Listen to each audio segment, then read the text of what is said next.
Sa cellphone video na ini, may hiling ang nangyaring kasulok sa sarong-harong sa barangay Binudigahan, Pio Duran, Albay, alas 5:40 nin banggi ka na kaaging Sabado, Pebrero 1. Basado sa impormasyon, sarong concerned citizen ang nakapagpaabot tin sumbong sa mga bumbero sa Banwaan na tulos man na rumiresponde sa insidente. Alas 6:34 nin banggi kan ideklarar ining fire out. Uminabot naman sa primerong alarma ang kasulo. Tinitingnan kasi namin yung as per my investigator yung electrical ignition.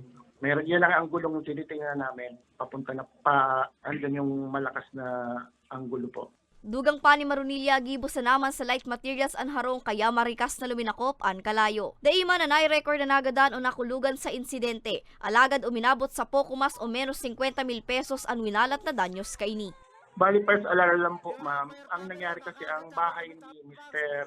Combine po yan lang concrete and iron sheet roofing. Tapos meron siyang mga light mat almost half ng bahay niya is light materials. Kaya po ma'am, malakas po talaga yung masunog po ma'am yung sa yung mga light materials po. Kaya malakas po ang apoy po.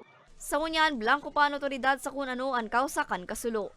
Para sa mga baretang Tatak Bicol, Angeline Dagta.